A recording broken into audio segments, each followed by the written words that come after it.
Welcome to the Human 5.0 Project, the podcast where we cut straight to the breakthroughs that matter, the show where science meets self-optimization. I'm your host, Ultimate Biohacker 10X, and here we break down the real research, real data, and real dosing behind modern biohacking, from compounds and peptides to techniques, devices, lifestyle strategies, and performance protocols.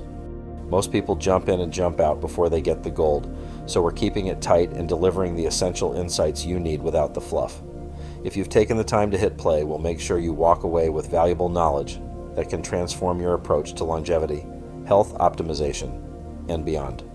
Hey everyone, welcome back. Today we're going full nerd on amino acids, the raw materials your body uses for muscle, neurotransmitters, recovery, detox, connective tissue, and immune function. We're talking food versus reality, who may actually benefit from supplementing, how to use amino acids intelligently, what doses are commonly used, and why form matters. Grab your notepad, this one's dense. Okay, cool. But first, a disclaimer. This is not medical advice, I'm not your doc, and amino acid supplementation is not a cure-all. Always check with a healthcare pro before starting anything new, especially if you've got conditions, meds, or pregnancy in the mix. We're just unpacking the science so you can ask better questions and make smarter choices. Got it? Okay, let's lock in. So most people think I eat protein, so I'm covered. Sometimes yes, sometimes no. If you eat enough high-quality protein from meat, eggs, dairy, fish, or well-planned plant combinations, you can absolutely cover the essentials. But real life gets messy. Some people undereat protein. Some rely on lower quality or less varied sources. Some are under high training stress. Some are dealing with poor appetite, GI issues, aging, restrictive diets, or they've got life stress. And that's where the conversation changes. For instance, cooking methods matter. High heat techniques like grilling and frying can reduce certain aminos like lysine and cysteine by 20 to 40%. Of course, this is depending on food and the duration of cooking. Are you over 40? Your absorption efficacy may dip around 20 to 30% due to factors like lower stomach acids. Food is still the foundation, but depending on the person, food alone may not always be the most efficient way to optimize recovery, mood, sleep, gut support, or your performance. So this episode is not about replacing food. It's about knowing when food is enough and when targeted amino acid support may make sense. Now, does everyone need amino acid supplements? No. But some groups may want to look really close at this. Athletes and lifters, especially if training volume is high or total protein intake is inconsistent. Leucine-rich protein, essential amino acids, or targeted recovery support can help. Vegetarians and vegans? Not because plant protein is bad, but because some amino acids can be harder to hit consistently depending on food choices and total intake. Adults over 40 or 50? We're in this range because muscle maintenance gets less automatic with age, and protein quality plus leucine threshold starts to matter more. People under heavy stress or poor sleep, because neurotransmitter demand, recovery demand, and overall protein turnover, they can all shift. People with GI issues or low appetite, and this is common now, especially with the GLP-1s, because sometimes digestion, absorption, or just food tolerance alone becomes part of the problem. How about somebody in a recovery phase? Hard training blocks, illness recovery, injury rehab, or intense life stress. If you're tired, under-recovered, struggling to maintain muscle, dealing with poor sleep, or feeling like your nutrition looks okay on paper but performance says otherwise, amino acid support can be worth exploring. So let's jump into supplements, forms, timing, strategy, so on and so forth. Rule 1, do not overcomplicate this. You do not need a shelf full of powders that all do the same thing. There are a few main ways amino acids show up. Complete protein powders like whey isolate or plant blends, they're best when the goal is simply hitting total daily protein. Essential amino acids, they're useful when you want lighter targeted muscle support without a full protein serving. Single amino acids like glycine, tyrosine, tryptophan, glutamine, or N-acetylcysteine, they're better when you have a specific goal, like sleep, focus, gut support, or glutathione support. Timing really matters when the goal matters. For example, morning or pre-work block, tyrosine may fit better. Before bed, glycine, and in some contexts, tryptophan.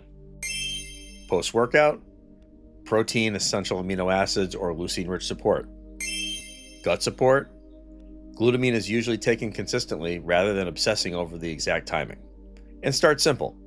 One variable at a time, low dose first, track your response for 2 or 4 weeks, because this is definitely not a more is better category. Now I'm going to hit some ranges. These are not magic numbers. These are practical starting ranges people commonly use depending on the goal. Leucine, 2 to 3 grams to help hit the muscle protein synthesis threshold, usually as a part of a protein feeding or a post-workout strategy. Very basic. Essential amino acids, often around 5 to 10 grams depending on the product and the context.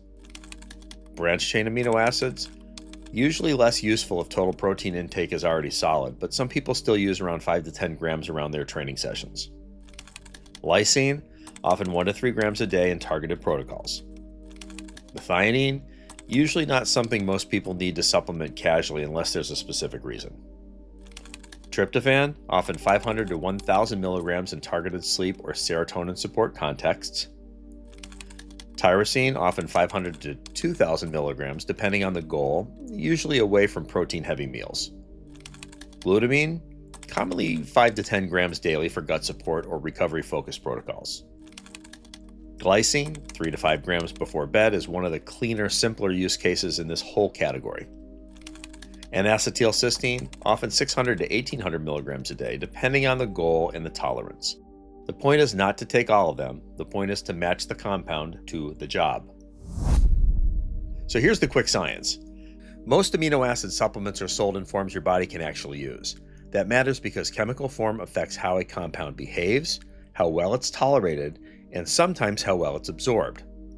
Amino acids come in L and D forms. They are mirror images, and your body primarily uses L forms for building proteins. D forms are generally not utilized as effectively and may just pass through your body. But don't get hypnotized by label jargon. For most people, the big decision is not which exotic amino acid form do I need. It's, do I need a full protein? Do I need essential amino acids? Or do I need one targeted amino acid for a specific purpose? That's the smarter question. In other words, choose based on function, not label theater. And by the way, just jumping back to the L and D forms, if you remember L is life, then you always picked the correct isomer of the amino acid that you're actually looking for. If I were simplifying this for real life, here's the hierarchy. First, get total protein intake right. Second, make sure each meal has enough high-quality protein to actually do something. Third, use targeted amino acids only when there's a clear reason. That means if your goal is muscle and recovery, start with protein sufficiency and maybe leucine or essential amino acids if needed. If your goal is sleep, glycine is often the cleaner place to start. If your goal is focus under stress, tyrosine is more relevant than random branched-chain amino acids. If your goal is gut support, glutamine just may make more sense than a generic amino acid blend. If your goal is glutathione support, and acetylcysteine is usually more practical than taking straight cysteine. So yeah, food still matters most, but amino acid supplementation can make sense when protein quality, recovery demands, stress load, age, or specific goals create a gap. Start small, match the supplement to the job, track how you feel, and do not build a cabinet based on a hype. Amino acid supplements are not a replacement for food. They are a precision tool for specific gaps, specific goals, and specific people. Stay fueled, stay recovered, and stay optimized. This is Ultimate Biohacker 10X, and I'm out. Thanks for listening to the Human 5.0 Project. If you found value in today's episode, share it with someone who's ready to elevate their biology. Make sure to follow the show for weekly deep dives into peptides, protocols, devices, lifestyle strategies, and the science of high-performance longevity. Until next time, stay curious, stay optimized, and stay 10X.